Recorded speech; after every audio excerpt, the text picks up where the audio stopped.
an information question and answer session. My background is that I have taught in social work, graduate social work programs for many years prior to coming to Empire State College, and I have graduate degrees, master's and doctorate in social work, and I also worked in the field for many years. So I'm hoping that my academic and professional background will be helpful to you as you plan your future career. So at this point, I think I will wait to get some questions, and we can kind of take it from there.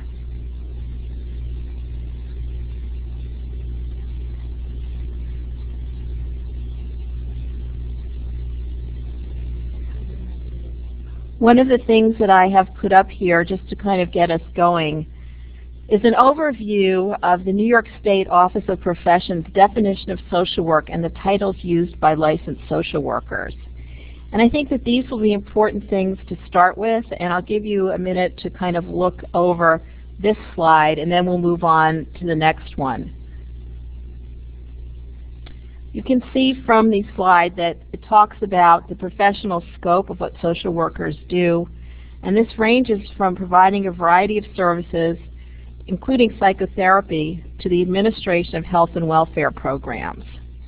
And as you can see, and I'm going to focus on New York State because licensure is a state-by-state process, you can see that there are only people who are licensed can legally use the title licensed masters of social work. And I see we have a question. Can you type it in the chat area, please, and then that way I can respond?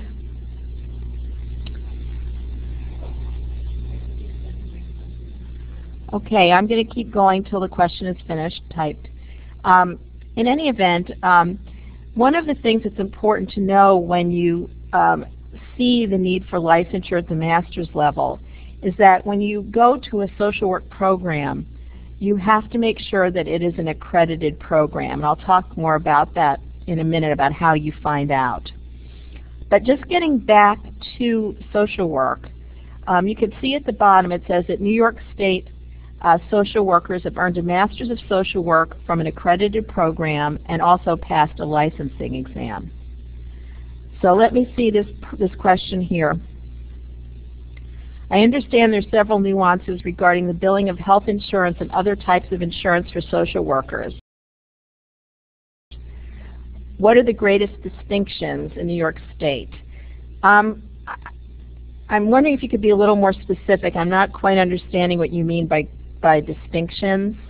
I can just tell you generally, and I'm not really here to answer questions about insurance reimbursement, but I can just tell you that in order to be able to bill insurance companies independently in New York State, you have to have the highest level of licensure, which involves obviously getting your master's degree and then going on to get your license, which I have slides up about this. And you have to get a what they call an R letter, and I'm not really at this point going to go into all the permutations of how you get it, but basically it's a credential that's beyond the licensure, which involves a certain number of hours of supervision and so forth. And I think it's a little bit beyond the scope of what we're talking about, but the fact is that you can get on insurance panels as a social worker, and you can do private practice.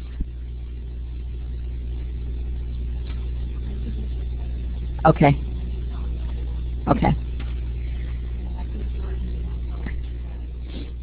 Okay. So I'd like to get some questions perhaps as you're thinking about planning your degree about what you might need to include if you're going to go on to a social work program. And I see there's some people that are typing. Besides private practice, where else are social workers in demand? Social workers are in demand, as you can see from this slide that I have up here, in just a range of settings. You can see that social workers work in basically any kind of health and social service setting that you can imagine. I mean, when I was practicing, I worked in community-based agencies for the elderly and mentally ill. Then I spent many years working in hospitals. Social workers work in schools, nursing homes, hospitals, just a whole prisons, I mean just a whole range of settings. It's a very flexible degree, and that's one of the things that I like about it.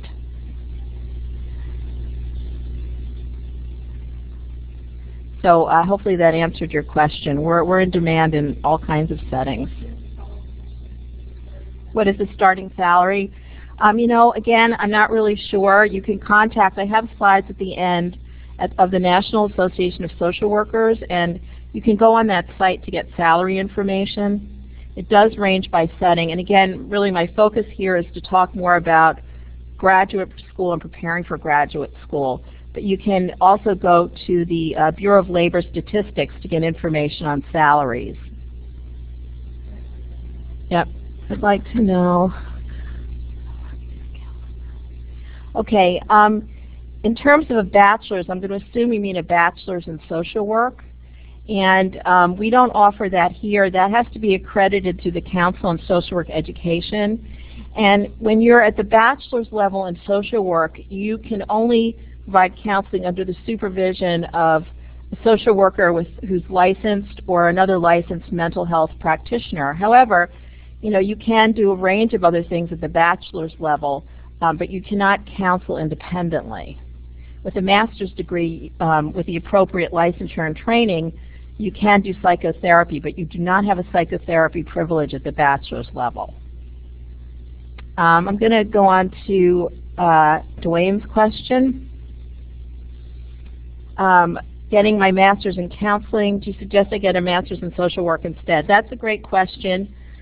There, in the current issue of Update from the National Association of Social Workers, they talk about they have a quick comparison of the licensed mental health counselor and the LCSW. And there's a lot of overlap in what people can do.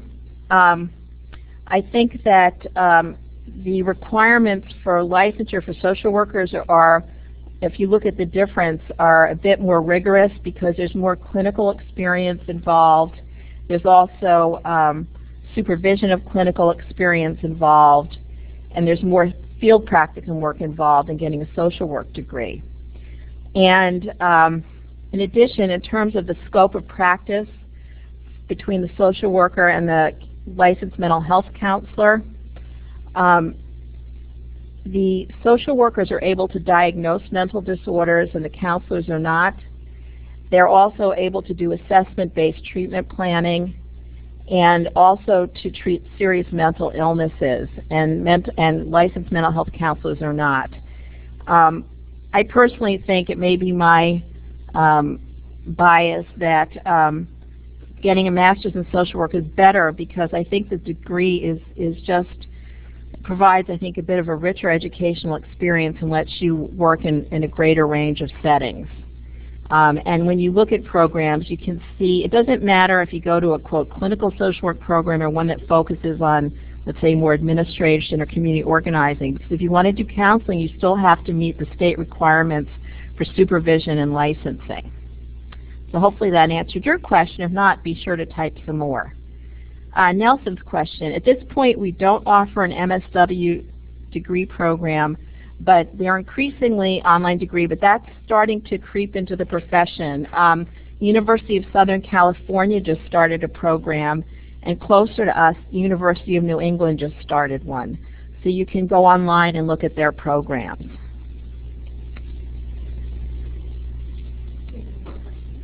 Oh, does Masters in Social Work require 500? When you say practice, can you clarify that for me? And again, I'm not an expert in the counseling degree, so I really cannot talk about that. I really cannot. I don't have that degree, and I don't know about it. I can talk about, you know, graduate school and planning for a social work graduate school. So I don't. And I'm not sure exactly what you mean by practice. Do you mean in the actual coursework or afterwards? Again, I can talk about social work. I don't have a degree as a licensed master as a counselor. Practicum hours. Viv 3, can you clarify a little bit? Hold on a second. There's a lot of questions coming. Working in a community, I know here in Florida, in the state license. Your rest of Viv 3 was chopped off. Yeah.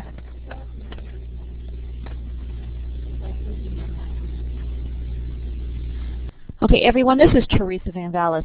I know we have lots of questions, and Joanne definitely wants to answer all those questions, but it's kind of hard when they start flying and we're not quite sure if the question that was asked, if it's been answered. So again, I'm just going to reiterate, please raise your hand. Wait till you...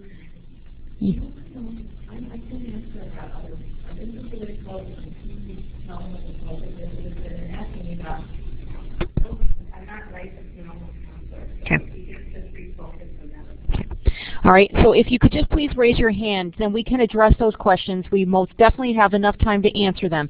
And the second thing is, just to make sure that everybody knows what this particular workshop is about. It's planning for graduate school in social work. Okay, so if you're here for another reason, then we're not going to be able to answer those questions. I would highly suggest to talk to your mentor, and maybe your mentor can help you out with some of those questions. Otherwise, just if you could, just please look at, again, planning for graduate school in social work, and how can Joanne answer some of those questions, okay? So I appreciate your attention to that. All right, Joanne, you can start.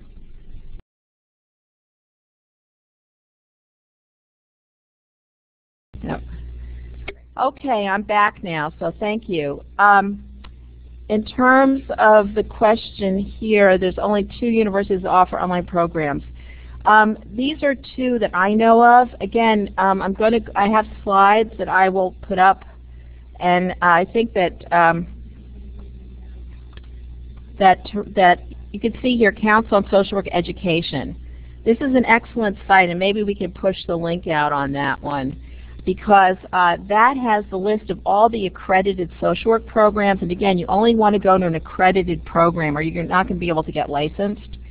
And what you need to do is to go to their web pages and see, you know, if they have online components or are online. There's very few completely online programs. These are 2 that I know of, and they're supposed to be very good. They're fairly new, so that would be what I would recommend.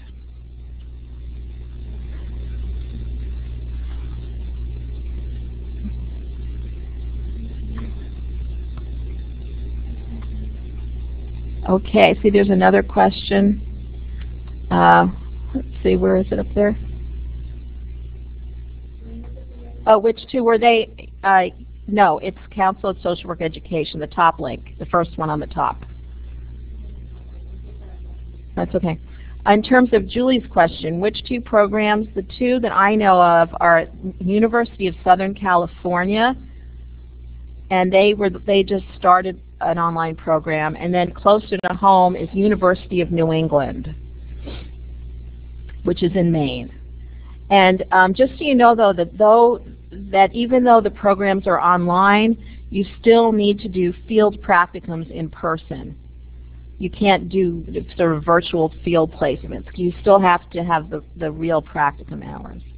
Does ESC plan? I would love it. I don't have a crystal ball, but I would really love it. I haven't heard anything yet, but you know, you never know. And again, if you students, is that something you'd like? You know, please let it be known to the college administrators, because that always does help.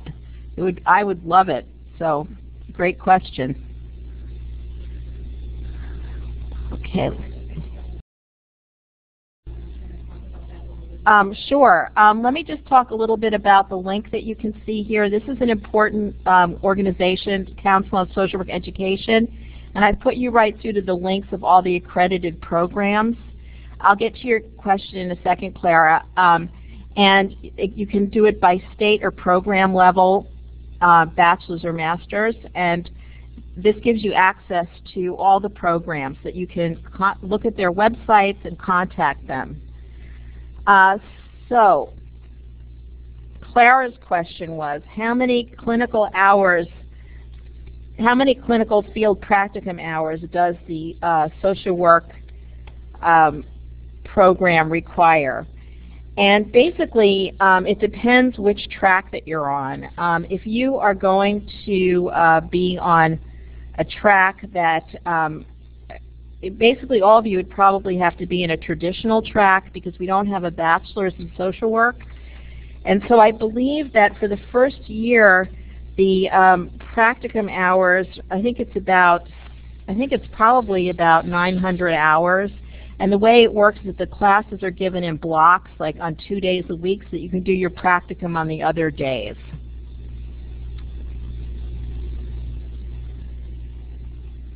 Oh, prerequisite courses. That's a good question.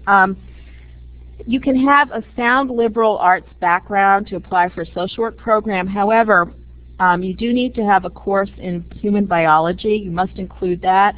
And they usually do look to see that you have some kind of basic statistics course.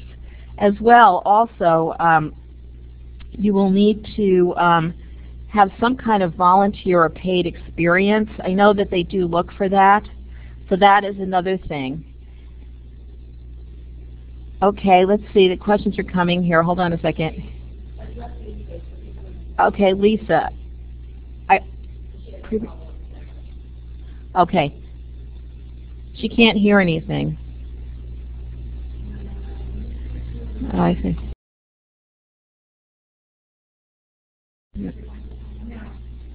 Can you hear me now? Yeah. Lisa, what should I do about her? If you can hear Lisa, can you check mark? Okay, I'm going to talk to Erica real quick. Does your field work need to be done while you were in? Okay, Erica, you need to do the field work while you're in school, and they have field placement offices, and they set them up for you. It has to be done in school. I mean, it can be done, the hours can vary, but you have to set that up with the field practicum office at the School of Social Work. Can you hear me, Lisa? Can you let me know, dear? No.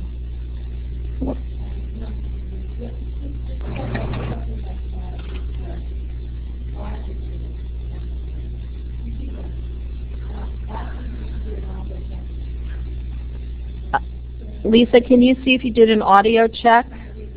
Oh. Okay, yeah, I can't. It's too much now. I got to focus on these questions. So can you go to School Online and do field work in the field? Yes. You have, yes, Erica, that is correct. And again, I encourage you to go to the sites. If you go, for example, to University of New England, to their Masters of Social Work, you can see more in detail what's required. But I know that they all do require that you do field work in the field, and the courses are going to be online. Oh, in terms of the GPA requirement, they usually require a minimum of 3.0. Higher is better, of course.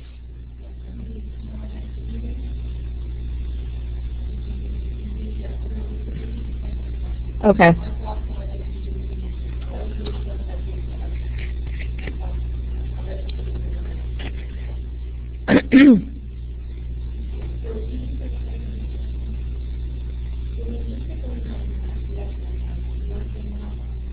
Okay.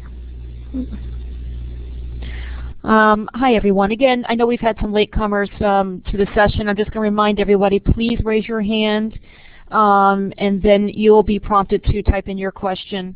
Okay, so please, otherwise it gets really hard to manage, and we want to make sure that all the questions do get answered today. Thank you. All right, Joanne, you can go back on again. Oh, Evie. Hi, Evie.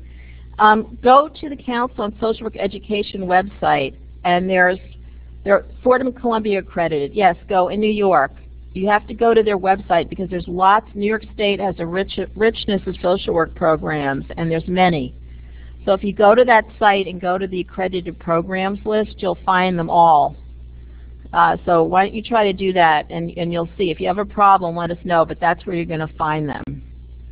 If you do not have a GPA, so it enables you to be eligible. That's going to vary school by school. In some of when I was on a couple of admissions committees, we would there were some students that we would accept provisionally if they did not have a 3.0, which meant that they had to take a couple of classes and do well, and then they could be formally admitted. So I wouldn't, if you don't have a 3.0, but you have a passion to do this and you have a lot of other experience, I wouldn't let it deter you. I would send in my application anyway and see what happens.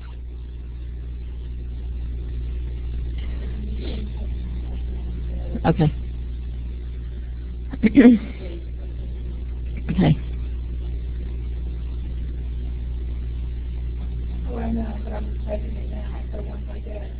Sure. Any other questions about that?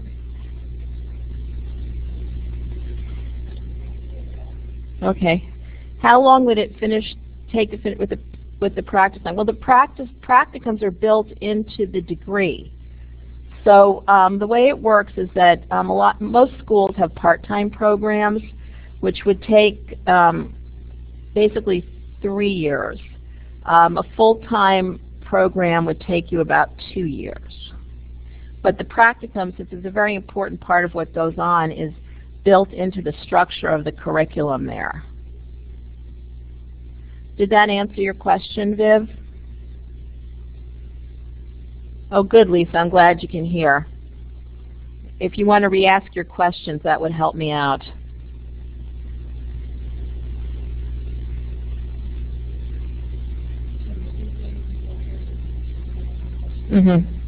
Yep.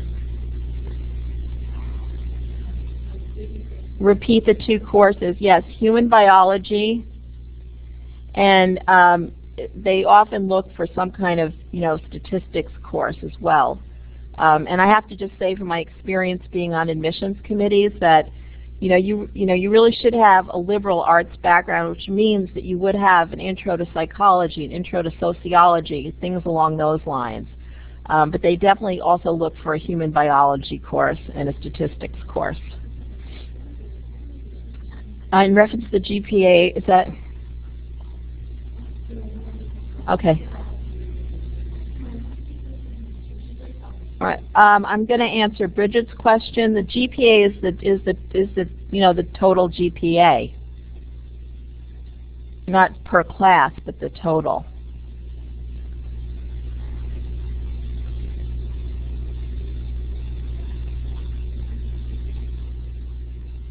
And again, I want to also emphasize that when you submit your application, you also will have to write an essay. And the essay is really important. Don't think that isn't looked at very closely. And they're looking to see that you have, had some exposure to helping people, and also that you are the kind of person who is open to other cultures, other ways of life, that isn't going to be judging people, and that basically is there to learn, helping skills and techniques to help all kinds of clients, including the most vulnerable clients.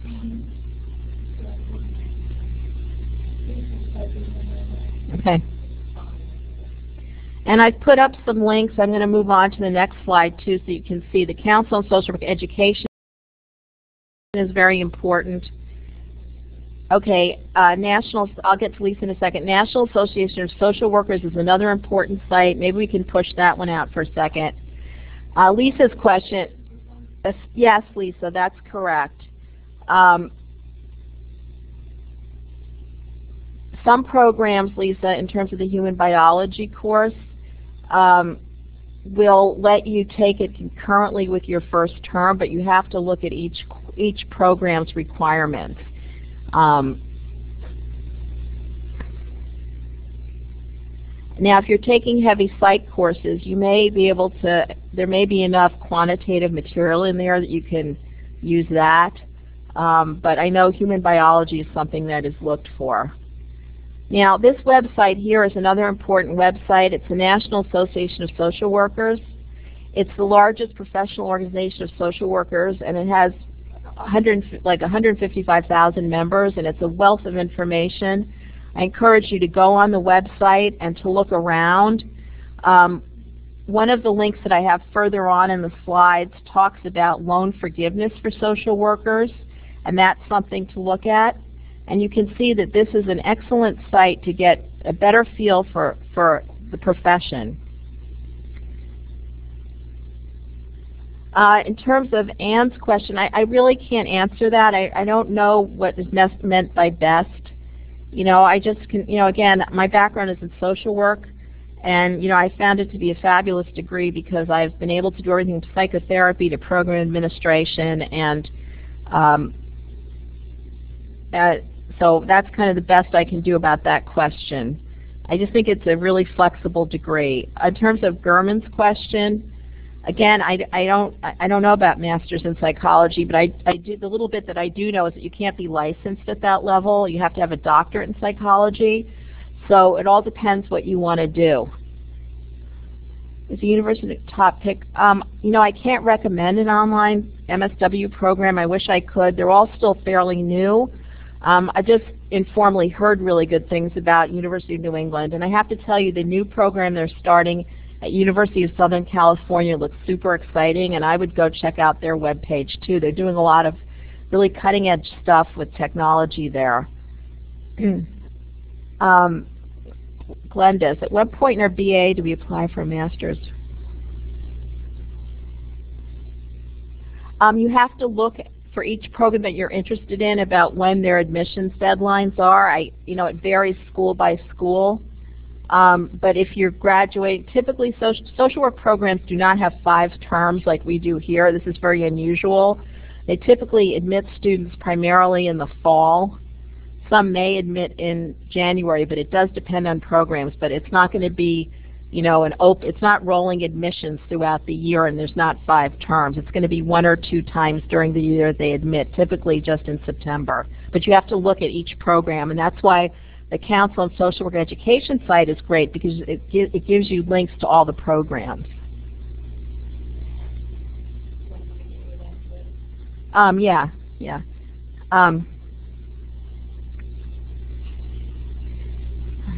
Go on to another. The other sites that I have up here are the Association of Social Work Boards. That's where that's the test that everybody has to take. And the results are then sent to each state to determine if you're going to get your license. The New York State Office of Professions regulates all professional licensing in New York State, and they have information on social work licensing, and each state will have its own board for social work licensing. And then the final link, I encourage you to look at that. Maybe we can pull that one up, is loan forgiveness for social workers. And that's another thing that you might want to explore as well. I think I have a question here. I have a background in early childhood. In terms of Lisa's question, I think that's an excellent background. And I don't know how much field experience you have, but you know, it sounds like the background that you have would be very useful and very relevant. Oh, let me know, Lisa, if you need me to clarify further. Okay, Gurman. No, well, I haven't heard anything about it yet, but you never know. And again, if students feel that there's a program they'd like, if they make it known, that often does help. I personally would love it. Now this site here is a loan forgiveness site. Thank you, Lisa. Let the administrators know. This is a site that's important too, the loan forgiveness for social workers. And again, I encourage you to, I can't really address it in detail, but I want you to be aware of it. And you might want to copy down the information. There's a phone number here, a Federal Student Aid Information Center, an 800 number that you can call. And you can check it out. Erica's question, is play therapy strictly psychology?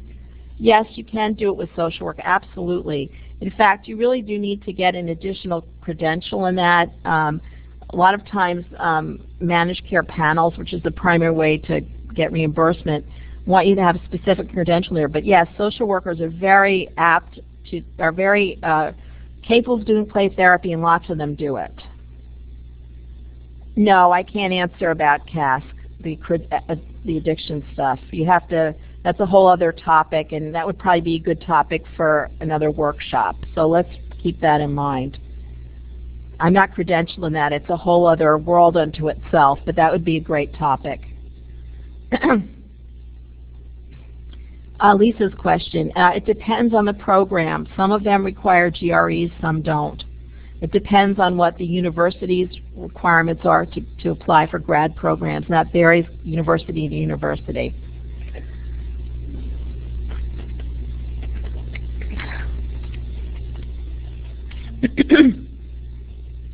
So again, while we're waiting for more questions, just be sure to check out this NASW webpage and loan forgiveness program. And also, if you look on the left, you'll see that there's a lot of other resources: federal student debt resources, state student debt resources, other student loan resources, scholarships, and so on. So National Health Service course. There's lots of things to look at.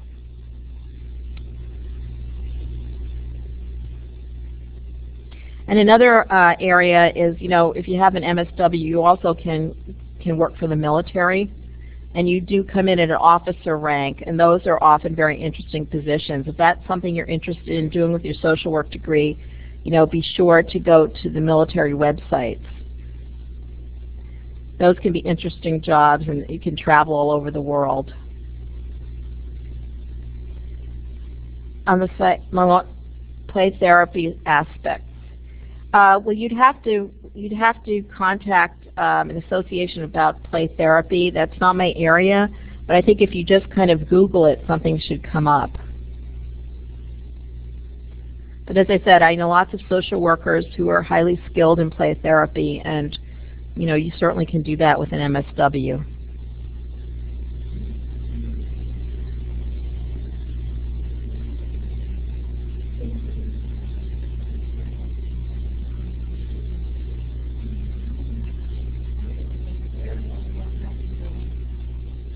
On the master's level,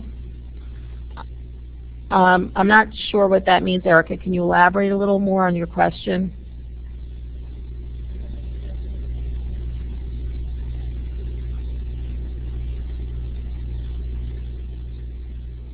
Are you asking me to do play therapy?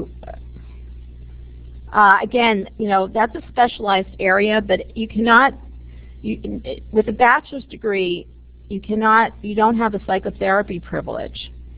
So again, you may be able to do play therapy if you're in an agency and you're being supervised. That I would think you probably could do, but you will not be able to do it in an independent practice unless you have the master's in social work and the appropriate state licensure to practice independently to do psychotherapy.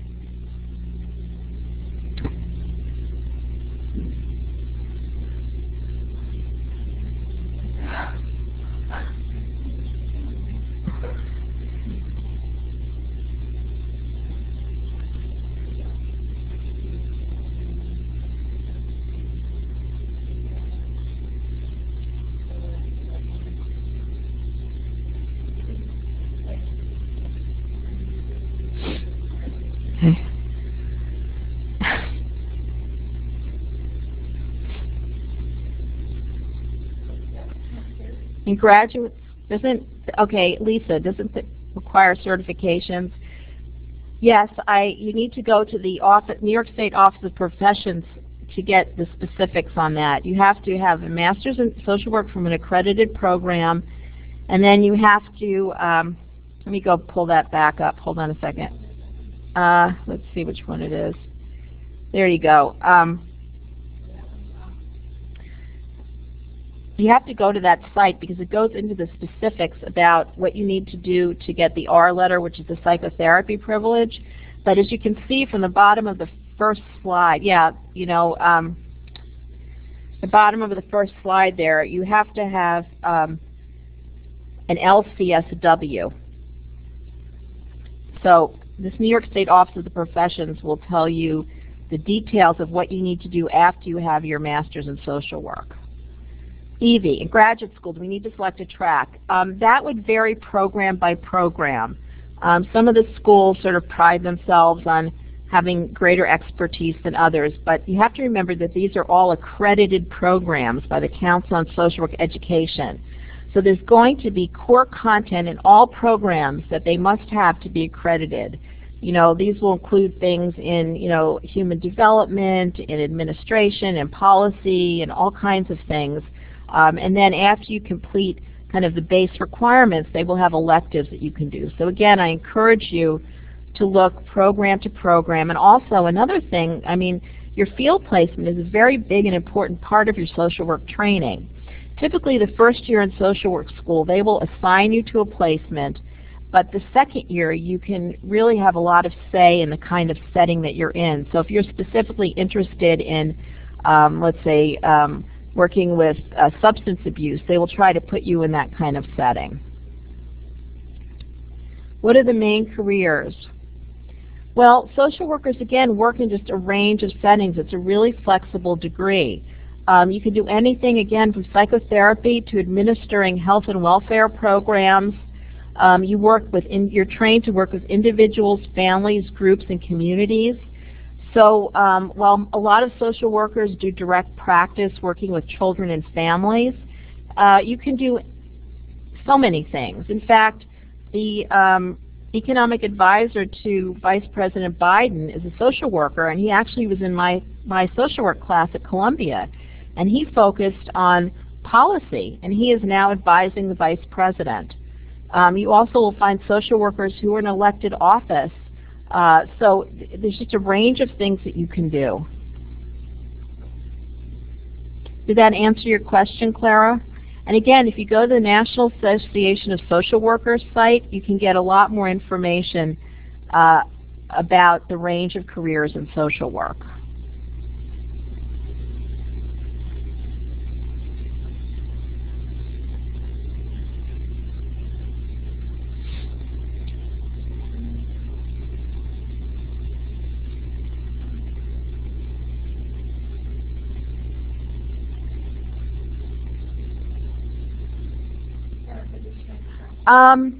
Yes, there are a lot of opportunities with a bachelor's degree. You know, lots of hospitals use people with bachelor's degrees and agencies. I think really what the difference is kind of the scope of your practice.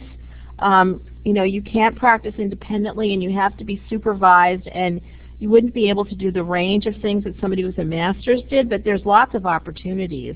I wouldn't discount it at all. And again, what I would encourage you to do is to go back to the Council on Social Work Education site and filter by bachelor's degree, and go look at the websites for some of the bachelor's programs. There's lots of things that you can do with a bachelor's in social work. Type of MS. We don't offer any MSW programs here. We're not social policy is not a master's in social work. It's a different. It's a master's in social policy. It is not a social work degree. I'm glad you asked that.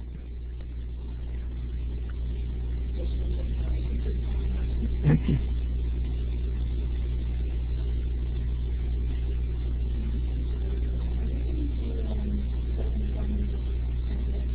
Not right now. Okay. Yep.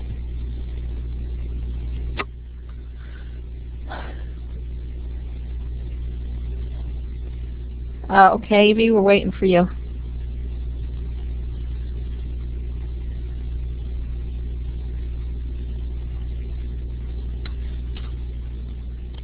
And in terms of Candy, who came in late, I encourage you to go to the Council on Social Work Education website and the National Association of Social Workers to get more information on social work programs. Again, we don't have that here. Do you feel there's a strong stigma? That's a good question. I don't think so. I think that everything has changed in education. The thing you have to remember is that the online programs that you would only go to are going to be accredited. And if they're accredited programs, this means that the Council on Social Work Education feels that it's met their standards for quality social work education.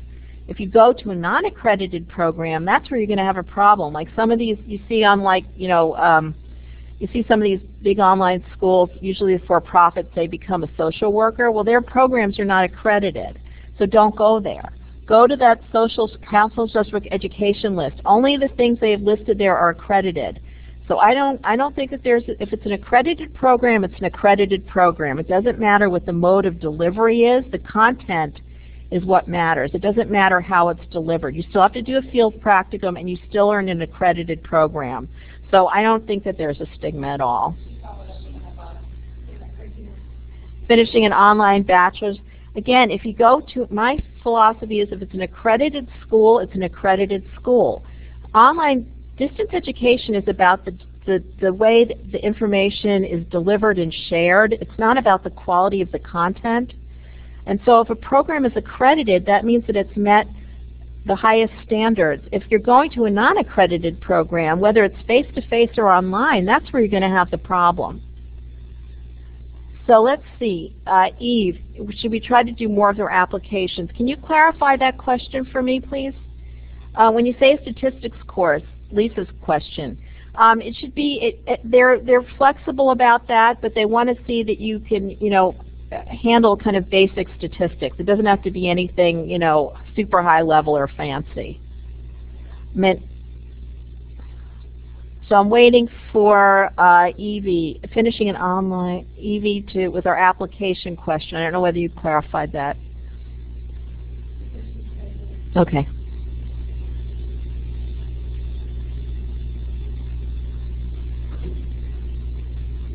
Bridget's got something going on.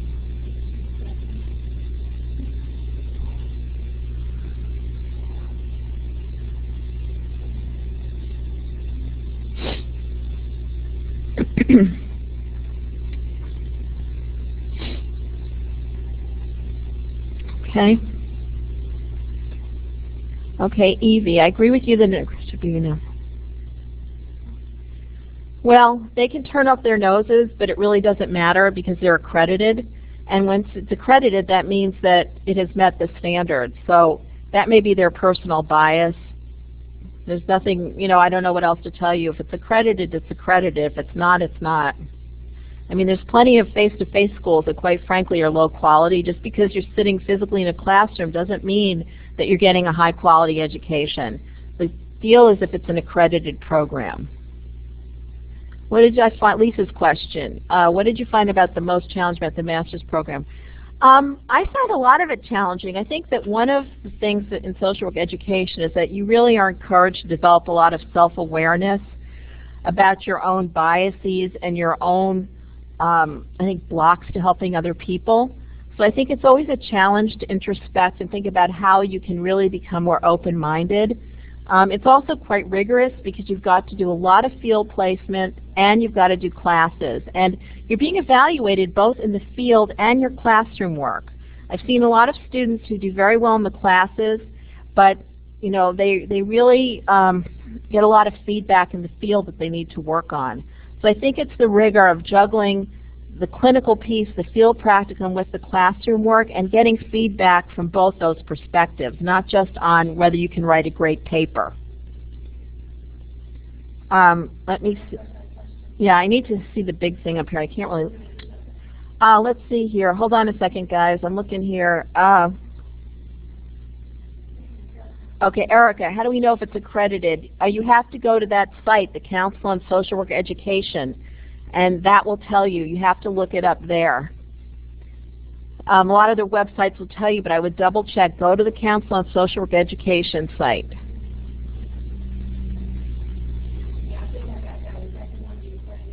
Yes. Bridget, to look for jobs. Well, I don't know where you can look for jobs specifically, but the National Association of Social Workers does have a job board, and you can look on there. That might be a good place to start. And we're going to put up that slide, give you the link again, because the Council of Social Work Education is the gold standard. If it's not accredited by them, do not go there. Do not touch it. Yes. And I have been through the accreditation on the faculty end, and it's extremely rigorous. And it requires accrediting the classes and also the way the field placements are handled.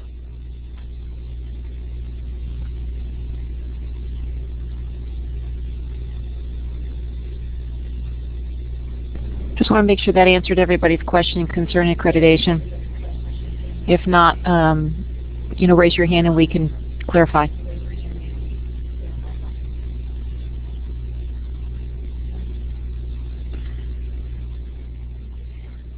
Well, it's built into the semester, So you have to get, it's not like Empire State where you can design it on your own, in your own mind. These are very structured programs.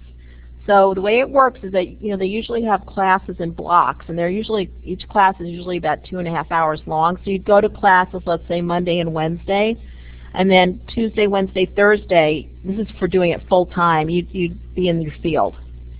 That's how it would work. The field hours are built into the curriculum, and again, they will find the field placement sites for you. If there's a site that you're at, sometimes people will want to do the placement where they work, and that's possible if you're doing something different than your job. You can't use your job for your field placement. And also, the field instructor will have to go through some kind of training usually at the institution that is, giving you your degree. So it's not like you can just, say, oh, I'm going to do this. It's not like that. It's very structured, and the schools really do control what goes on. So I know sometimes that's a hard change from being here, but that's just how it is, and you have to just accept it.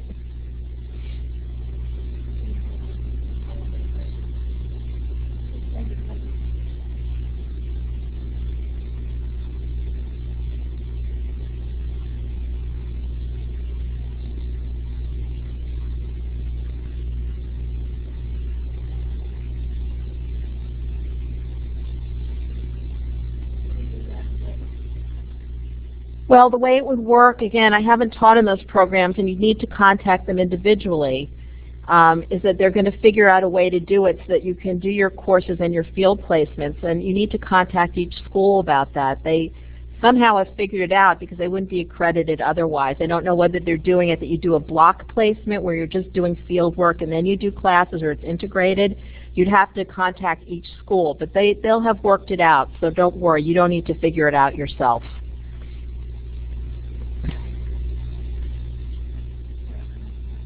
Can you tell me, can you be a little more specific, Erica?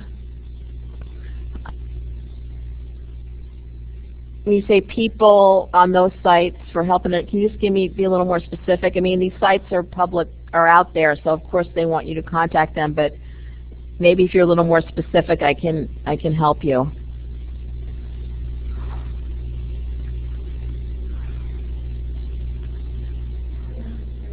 Okay.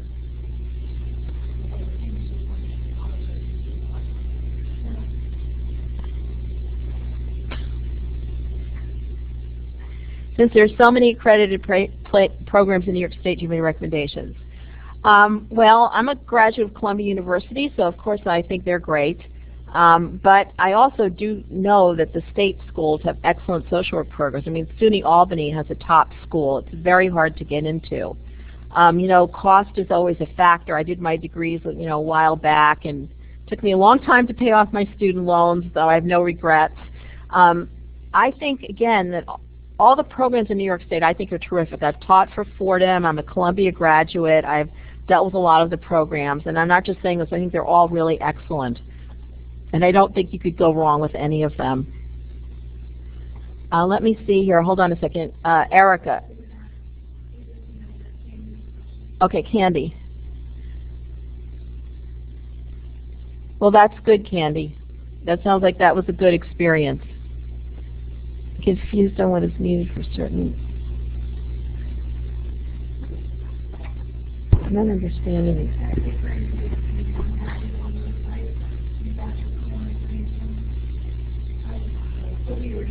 Okay, yeah. Thank you.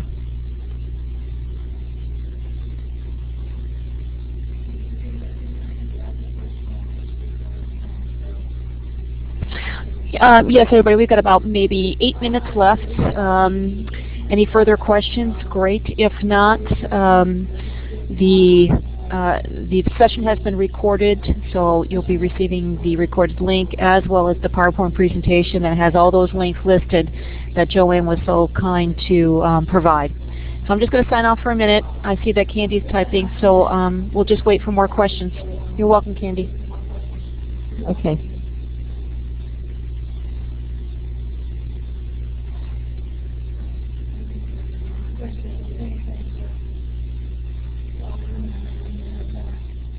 No. Good. I'm glad you found this helpful. And again, check out the sites that I've put up because they really can provide information that you specifically want to know. And I really encourage you also to go to the websites of schools you're interested in, to get the specifics of what they require and kind of what their particular areas of expertise might be.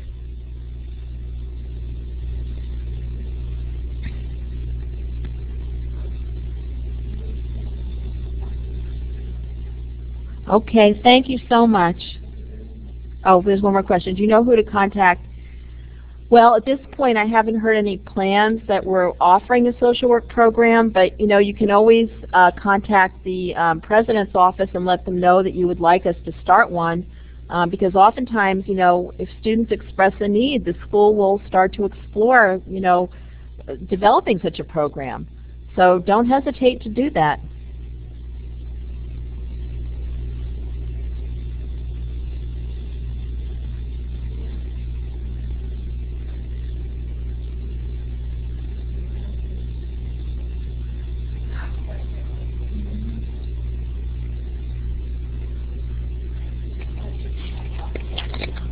Just wait a couple of minutes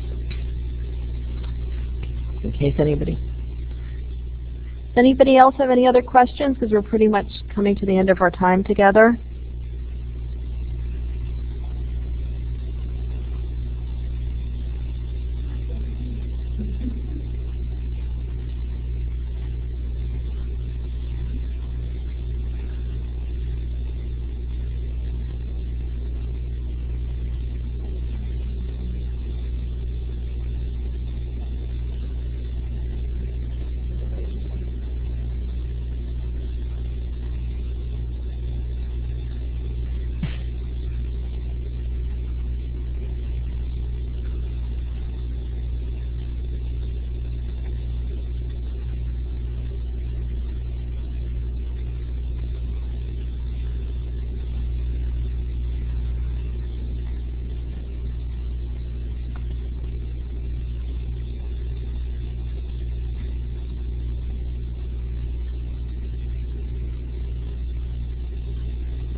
Well, thank you.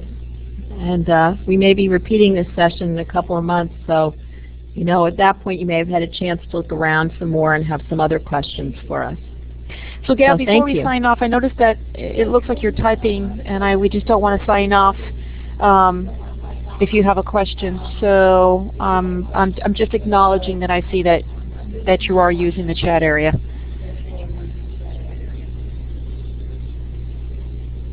You're welcome, Paul. Yes.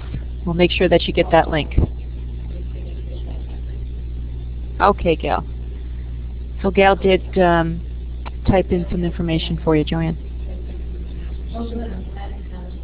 Oh, good. I'm glad you found this helpful, okay. Gail. Thank you, Gail. Yeah, thank you for participating, Gail.